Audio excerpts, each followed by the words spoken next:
وہ گاؤں جسے ادیب اور شاعر جنت نظیر لکھتے ہیں، ریشمہ اور اس کے 2 بچوں کے لیے دوزخ بن گئی۔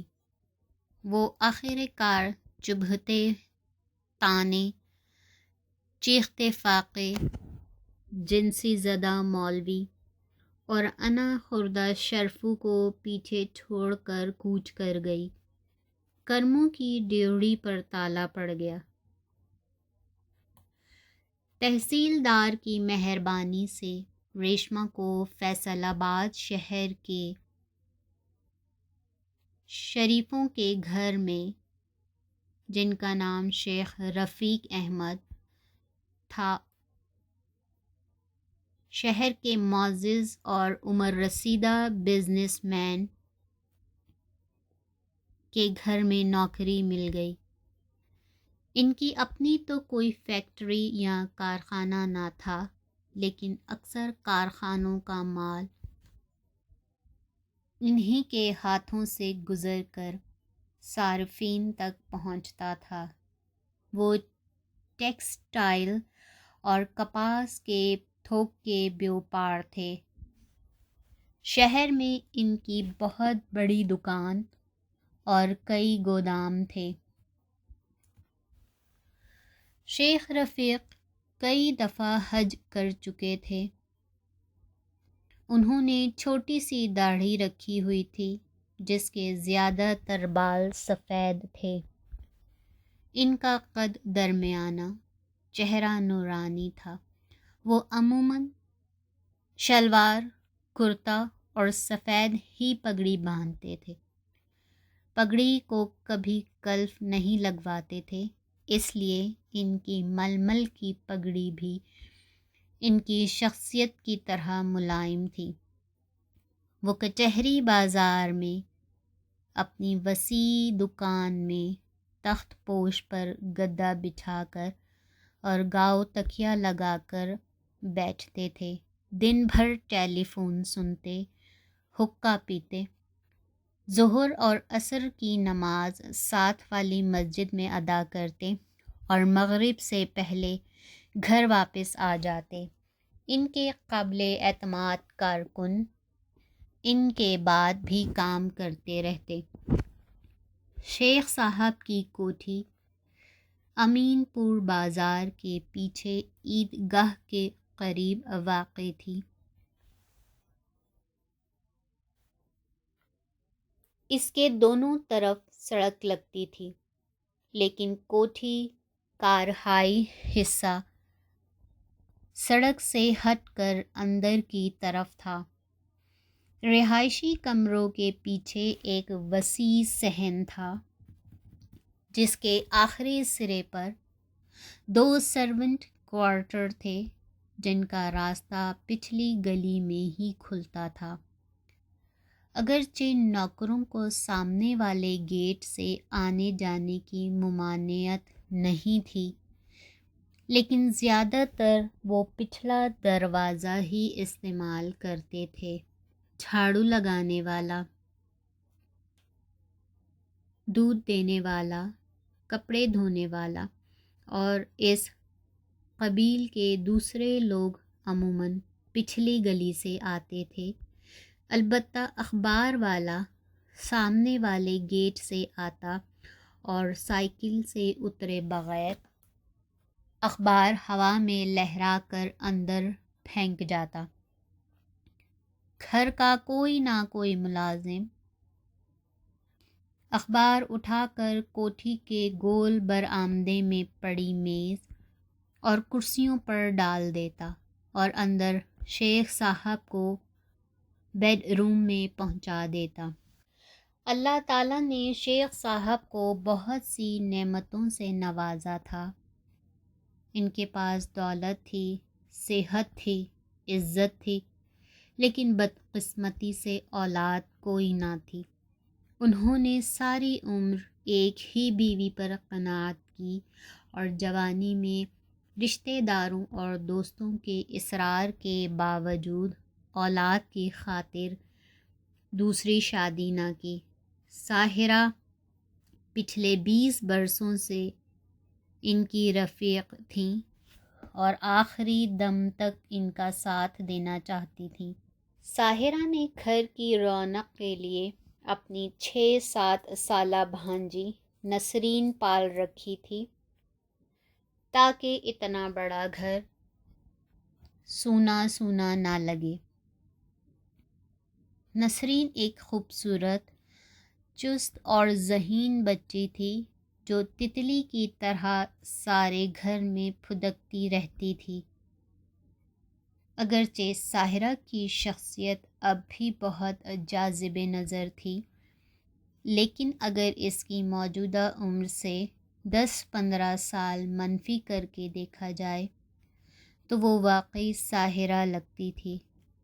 لمبا قد، کمر تک لٹکے ہوئے لمبے بال، پتلی کمر جو بچے نہ ہونے کی وجہ سے اب بھی پتلی تھی۔ ڈھلتی جوانی کے بس 2 ہی آثار تھے، ماتھے کے اوپر دائیں کنپٹی پر لٹکتی ہوئی سفید بالوں کی لٹ اور گلے میں جھریوں کا ہار جو گردن جھکانے سے 5-6 ہار بن جاتے تھے۔ ساحرہ ایک پڑھی لکھی سلجھی ہوئی خاتون تھیں جس کے چہرے پر اولاد کی حسرت نہ ہوتی تو وہ آج بھی دوشیزاؤں کو مات کر دیتی۔ ساحرہ، جو بیگم شیخ کے نام سے زیادہ جانی جاتی تھی، زندگی کی ایک اور ہی ڈگر کی عاری ہو چکی تھی۔ نمازیں، روزے، زکوٰۃ، میلاد، خیرات، غریب پروری، اس کے علاوہ شیخ صاحب کے ساتھ رہتے رہتے اب وہ خاموش رنگوں کی ساڑھیوں میں اس کی سلجھی ہوئی شخصیت اور بھی نکھر آتی تھی۔ وہ بہت کم تقریبات میں جاتی تھی، لیکن اس کے ہاں متوسط اور غریب طبقے کی عورتیں اکثر رہتی تھیں۔ شیخ صاحب کا زیادہ وقت کاروبار کی نظر ہو جاتا تھا، اس لیے گھر کا سارا کاروبار بیگم صاحبہ کے ہاتھ میں تھا۔ بیگم شیخ نے ریشمہ اور اس کے 2 بچوں کو ایک سرونٹ کوارٹر دے دیا۔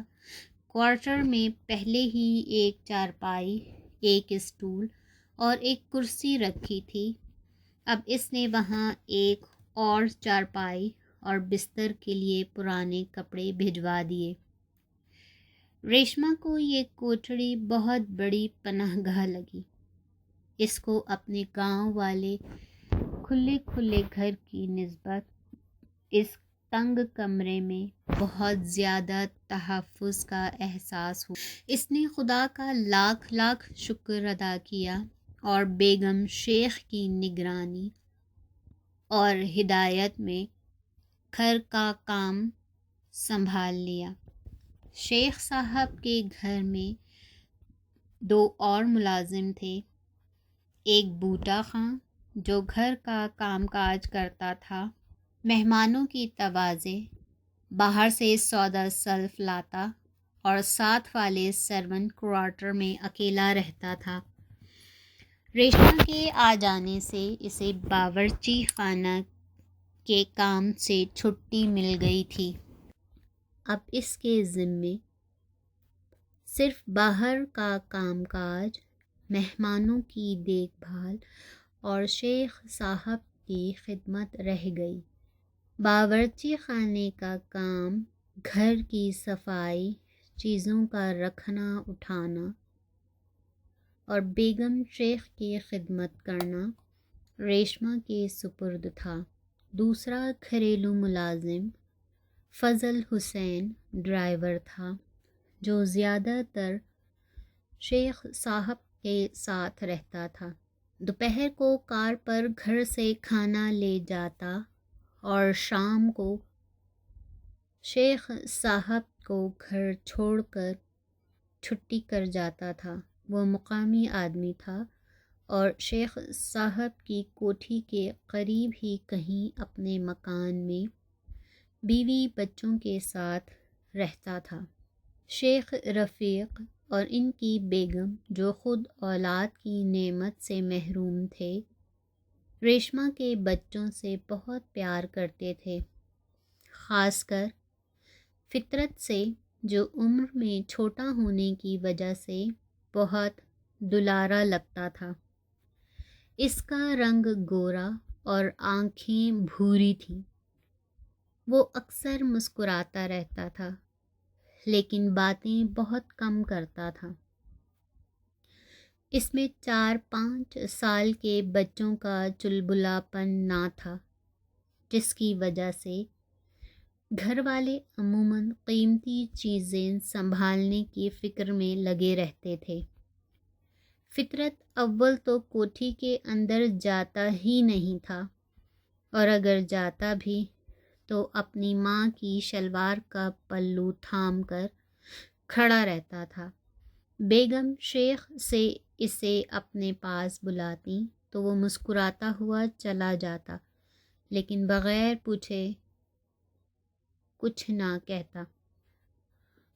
وہ شفقت سے اس کے سر پر ہاتھ پھیر دیتی، گال تھپ تھپا دیتی اور کبھی فروٹ یا مٹھائی کا ٹکڑا تھما دیتی، لیکن وہ اپنی ماں کی منظوری کے بغیر کچھ بھی قبول نہ کرتا۔ البتہ ریشما کا اشارہ پاتے ہی وہ بیگم شیخ کی دی ہوئی چیز لے لیتا اور واپس کوارٹر کی طرف چلا جاتا۔ شیخ اور بیگم شیخ کی مہربانی سے فطرت کو میونسپل کمیٹی کے اسکول میں داخل کرا دیا گیا۔ ان کو یونیفارم کا رواج نہیں چلا تھا۔ فطرت جو کپڑے گھر میں پہنتا وہی پہن کر اسکول چلا جاتا۔ البتہ ریشما ہفتے میں 2 دفعہ اس کے کپڑے دھو دیتی تاکہ اسکول میں کوئی یہ نہ سمجھے کہ یہ ایک بیوہ ماں کا بیٹا ہے۔ ذکیہ جو اب 12 سال کی ہو چکی تھی، گھرداری میں اپنی ماں کا ہاتھ بٹاتی تھی۔ ایک آدھ دفعہ بیگم شیخ نے ریشما سے کہا کہ اسے بھی اسکول میں داخل کرا دو، لیکن اس نے جواب دیا، نہیں بیگم صاحبہ، یہ پڑھ لکھ کر کیا کرے گی؟ ہمارے خاندان میں ویسے بھی لڑکیوں کی پڑھائی کا رواج نہیں، میرے ساتھ ہی ٹھیک ہے، گھر کا کام کاج سیکھ جائے گی، یہی کافی ہے۔ جیسے تمہاری مرضی۔ بیگم شیخ نے لڑکی کے بارے میں زیادہ دخل دینا مناسب نہ سمجھا۔ یوں ریشما نے اپنی نئی زندگی کا آغاز کیا، جس میں اس کے اور اس کے بچوں کو مفت میں کھانا اور رہنے کے لیے مفت کمرہ مل گیا تھا۔ رستے بستے گھر سے پہننے کو پرانے کپڑے بھی مل جاتے تھے۔ اس کے علاوہ ریشما کی 20 روپے ماہوار تنخواہ مقرر تھی، جو وقت گزرنے کے ساتھ بڑھتی گئی۔ ریشما اس رقم سے بھی کچھ نہ کچھ بچا لیتی تھی۔ اسکول میں فطرت کو بڑے شفیق استاد ملے۔ ویسے تو ان کا رویہ سب بچوں کے ساتھ اچھا تھا، لیکن جب انہیں پتہ چلا کہ فطرت کے باپ نے ایک اجنبی لڑکی کی آبرو بچانے کے لیے جان دے دی تھی اور گورنمنٹ سے اسے بہادری کا تمغہ دیا تھا، تو ان کا التفات اور بھی بڑھ گیا۔ وہ فطرت کو ٹاٹ پر بٹھاتے، حالانکہ ٹاٹ کم ہونے کی وجہ سے کئی بچے ننگی زمین پر بیٹھے تھے۔ بعض بچے گیلی اور ٹھنڈی زمین سے بچنے کے لیے گھر سے پٹسن کی پرانی بوری، پھٹی ہوئی دری کا ٹکڑا، پرانا خیز ساتھ لے آتے تھے، لیکن فطرت کی طرح بہت سے بچے ایسے تھے جو گھر سے بیٹھنے کے لیے کچھ ساتھ نہیں لا سکتے۔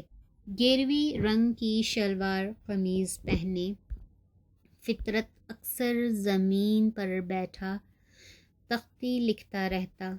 منشی دین محمد اس کے پاس پاؤں کے بل بیٹھ کر اسے سکھاتے، خے ہے کی گولائی اس طرح ہونی چاہیے اور کاف کی کشش اس طرح۔ تھوڑی سی توجہ اور محنت سے فطرت کی لکھائی بہت بہتر ہو گئی۔ حساب کے سوال زیادہ مشکل نہ تھے۔ جمع، تفریق، ضرب اور تقسیم کے سوال جو بار بار آتے تھے، مشق کرنے سے فطرت کو ازبر ہو گئے تھے۔ پرائمری سطح پر فطرت کو سب سے زیادہ دلچسپی اردو سے تھی۔ ان دنوں انگریزی پرائمری درجے کے بعد شروع ہوئی تھی۔ اسے اپنی جماعت کا اردو کا قاعدہ، خاص کر اس کی نظمیں زبانی یاد تھیں۔ وہ کسی وقت بھی استاد کے اشارے پر اٹھ کر کوئی نظم بھی زبانی سنا دیتا تھا۔ ایک دفعہ assistant inspector of schools school کے معائنے پر آئے تو استاد کا اشارہ پاتے ہی فطرت نے اسماعیل میرٹھی کی یہ نظم فرفر سنا دی: سچ میں راحت ہے آسانی، سچ سے ہوتی نہیں پشیمانی، ہے برا جھوٹ بولنے والا، آپ کرتا ہے اپنا منہ کالا۔ فطرت چوتھی جماعت میں تھا۔ ایک دن پانچویں جماعت کے ساتھ بیت بازی کا مقابلہ ہو گیا۔ دونوں طرف سے تڑ تڑ شعر سنائے گئے۔ جب چوتھی جماعت میم کے ایک شعر پر رک گئی تو فطرت نے فوراً یہ شعر پڑھ کر اپنی جماعت کو فتح سے ہمکنار کر دیا: میرے اللہ برائی سے بچانا مجھ کو، نیک جو راہ ہو اس راہ پر چلانا مجھ کو۔ اس کے علاوہ فطرت کو کئی مضامین زبانی یاد تھے، مثلاً حق کی فتح، نیکی کا بدلہ، خدمت میں عزت، خوشامدی کی سزا اور محنت کا پھل۔